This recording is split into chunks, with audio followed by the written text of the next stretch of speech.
Bonjour, la découverte du jour est une petite plante qui passe inaperçue dans nos jardins. Je vous propose de découvrir aujourd'hui le lierre terrestre.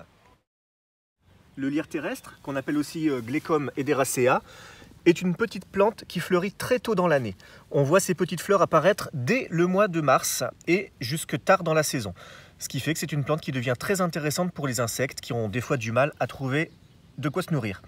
Elle pousse de préférence sur des sols humides et ombragés. Elle se développe en rampant et peut très vite gagner du terrain dans vos jardins. C'est pour ça que certaines personnes l'appellent mauvaise herbe. Vous verrez que c'est un terme qui est tout à fait inapproprié étant donné le nombre de services qu'elle peut nous rendre. Regardez ces jolies petites fleurs violettes, toujours par 2 ou 3 à l'aisselle des feuilles. Elles sont tachées de pourpre à l'intérieur. Vraiment de très jolies petites fleurs. Pas étonnant que les abeilles les apprécient beaucoup. Les feuilles sont ce qu'on appelle réniformes, en forme de rein. J'avoue que c'est pas très beau, je préfère dire en forme de cœur pour celle-ci. Et le bord de la feuille est lobé, très poilu. La tige aussi est très poilue. La tige, elle est quadrangulaire, on appelle ça, c'est-à-dire que ça forme 4 angles. C'est une marque de fabrique de la famille des Lamiacées. La tige peut monter jusqu'à 25 cm de haut, mais elle se contente souvent de rester rampante sous cette forme-là dans les gazons. Selon moi, en ce moment, vous pouvez la confondre avec seulement 2 plantes. La première, c'est le lamier pourpre. Ça ressemble à de l'ortie blanche, mais avec les fleurs violettes.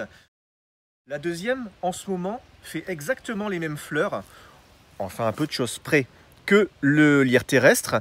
Elle s'appelle le bugle rampante. Elle est aussi plante rampante, elle fait aussi des fleurs violettes, mais par contre, ses feuilles sont arrondies. Elles sont absolument pas lobées. Dans tous les cas, si vous avez un doute pour reconnaître le lierre terrestre, fiez-vous à votre nez. Le lierre terrestre est la seule de ces plantes à avoir une odeur très agréable d'humus, une odeur aussi un peu citronnée, un peu mentholée. Normal, elle fait partie de la famille de la menthe aussi. C'est cette particularité aromatique qui va faire que pendant des siècles, elle a été utilisée pour aromatiser les bières notamment, et qu'on peut encore aujourd'hui l'utiliser pour aromatiser toutes sortes de boissons. En plus d'avoir un goût très agréable dans les tisanes, le lierre terrestre a des propriétés contre les angines, puisqu'elle assèche les muqueuses. Donc, vous allez vous faire plaisir et en même temps pouvoir vous soigner. N'hésitez pas à mélanger le lierre terrestre avec d'autres plantes comme du tilleul, de la verveine, de la menthe, tout ce que vous voulez pour fabriquer des bonnes tisanes. Aujourd'hui, je vous propose sinon une autre recette, une recette à base de lierre terrestre non séché, de lierre terrestre frais, une recette de magicien, puisqu'elle s'appelle l'élixir des fées. C'est une boisson qui va pour tout le monde, enfants comme adultes, et qui, vous verrez, très facile à faire.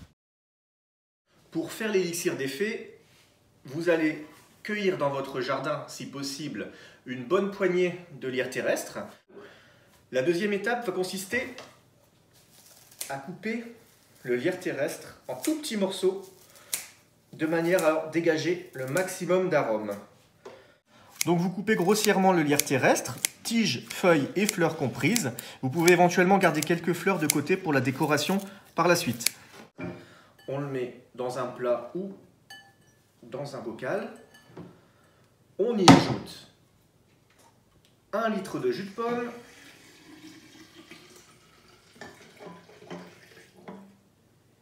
un demi-litre, je vous conseille plutôt un demi-litre de jus de raisin. Si vous mettez trop de jus de raisin, vous allez avoir une boisson un peu trop sucrée. Et surtout, ça va gâcher le goût du lierre terrestre. Donc là, un demi-litre de jus de raisin. Et c'est le moment le plus dur parce qu'il va falloir attendre 2 heures en laissant cette préparation au frigo. Nous allons maintenant passer à la dernière étape. Il s'agit de filtrer. Vous allez en servir dans votre verre, on va dire à peu près les 2/3 du verre.